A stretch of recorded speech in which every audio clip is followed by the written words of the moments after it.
In 19th century Russia, train builds you. What are you talking about? Welcome to Duality Gamecast, sponsored by Gladiator Games. Today's episode features a review of Russian railroads. Hi, I'm William. And I'm Matt. Welcome to Duality Gamecast. Today we're taking a look at Russian Railroads, a worker placement game for 2 to 4 players from Z-Man Games. Russian Railroads is a worker placement game set in a 19th century industrial Russia. On your turn, you're going to take workers and place them on action spots across the board.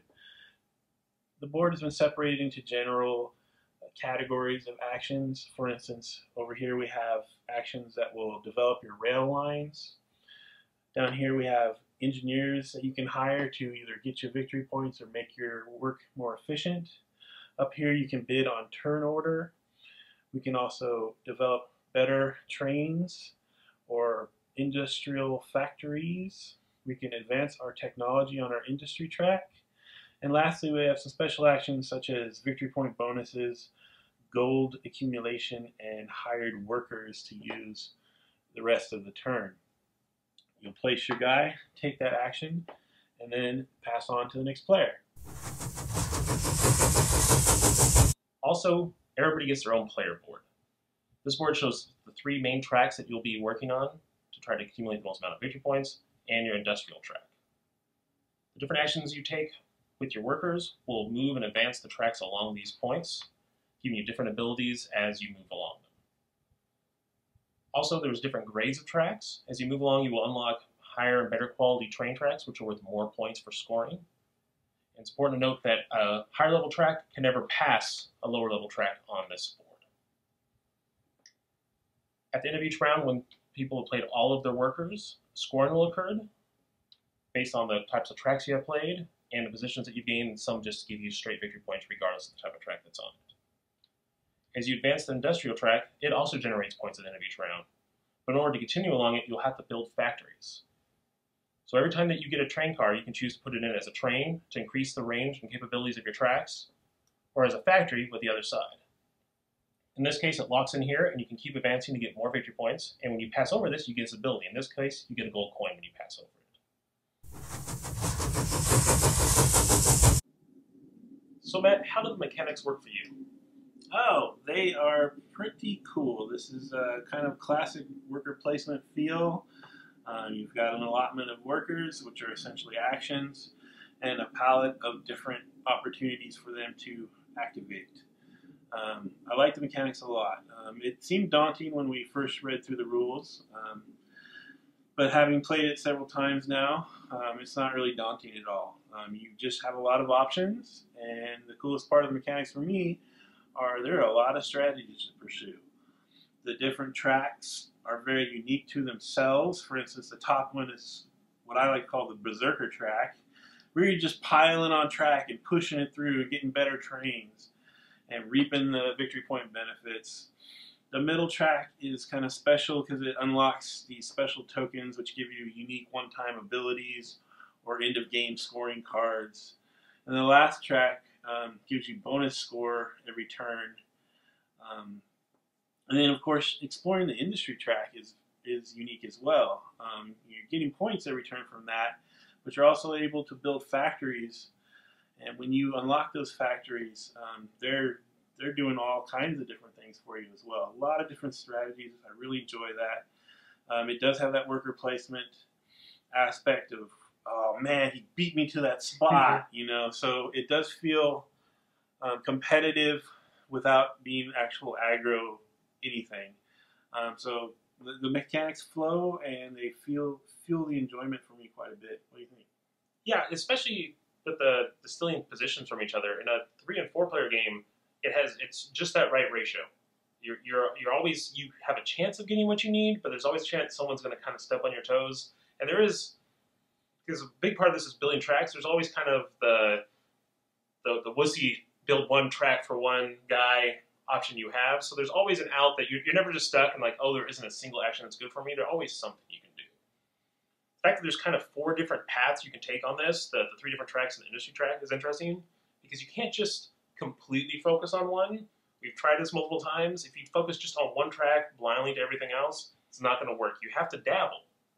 But you do want to specialize. You do want to pick one that's kind of your primary.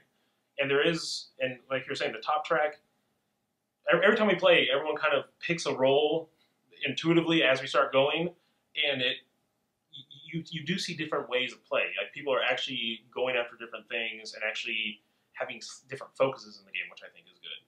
I really like the fact that there's the train cars, and that was the thing that took a long time for us to get. You can build track as far as you want, but you need to have a high enough number train car on your track to activate some of the abilities along it. Not all of them, but most of them. So there's a point where, I know when I've been playing, where we're going along and no one has bought any trains yet. And I'm like, I don't want to spend my actually getting that 2 train. I need like a 5. But the only way we're going to get there is if we buy all the lower trains before it. So you kind of, sometimes, you feel like you're just like throwing actions at the board, trying to grind to the thing you need. And I say grind, that sounds bad, but I found it enjoyable because it made me actually have to, I can't just count on the game taking care of me. I had to actively go after the thing I wanted. And the fact that after you use up the trains, they fall off the board and they flip over and they become factories that you can pick later on. That means that the low-level ones that no one's ever going to pick as a factory because they're not there yet, they have some interesting abilities that work late game. Or you can pick them early and just not get a lot of benefit out of them. So it's interesting that there's things that at first you're kind of like, oh, that doesn't seem too useful, and then it pops up later on, you're like, oh, I'm glad that card's there, or pile in this case. Overall, though, very interesting. A lot to absorb at first. We were almost frightened, I think, some of us when we were playing it. But as soon as you got into it, there was a moment of kind of enlightenment that you get in it, where you're just sitting there and you're like, I don't understand, why are we doing this? And then all of a sudden someone says the sentence in just the right way, and you're like, oh, now I completely understand how this game works. Let's go for it. Okay, Matt, so how were the art and components? First of all, the component quality is right on. Every little piece is either a nice thick chipboard or a cool wood trinket. You got your worker meeples, your meeples for turn order and victory points, your awesome wooden rails, your little industrial track wooden counters, nice thick player boards, a really nice general board. And so the component quality is right on. I like it all a lot. The art is, well, it's 19th century industrial Russia, so it's spare, I guess. But I think it works it's serviceable for the boards, and it's right on for instance, the train art and the engineer art. It feels right for the time period and the theme.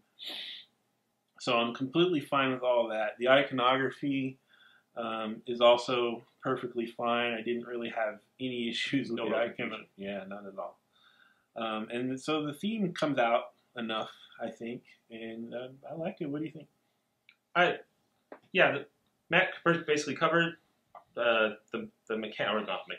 components are all really nice quality. The wood pieces, at first you want to build little train tracks with them, just kind of they are. They're very, very sturdy. Art, same thing. Very simple, but that works good for a worker placement game because I don't like it when this is all icon based to know how to do stuff. I know exactly what stuff did by just looking at it. Your player board is a little frightening because there's so much stuff going on with it, but even that, I can look at it and I don't have any confusion about what the pieces do. Theme-wise, I think that flows pretty well too. I really do. When you play, you are in direct competition for each other. And you can kind of feel like, oh no, that person took that industry first or that factory first. That's going to affect me. They now have that advantage. And I guess that kind of fits along with the whole like trying to industrialize things. Russian Railroads. It's 11 for me. This is my Euro game of choice right now. It does everything that all the other Euro games I like to play do, but it does it cleaner and gives me more options and lets me kind of interact with my opponents a little bit more. So for me, love it.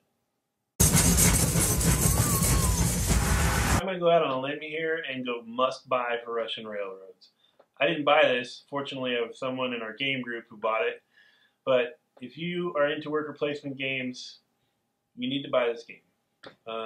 It's been a while since I played a specifically worker placement game that I felt was as well developed and had enough choice and variability to keep me coming back. This one does that, hits it perfect. Must buy. Hey guys, thanks for watching this Battle Royale episode. If you'd like to subscribe, click on me, and thanks to all these people for helping us out. I didn't quite stick my line, I apologize, folks.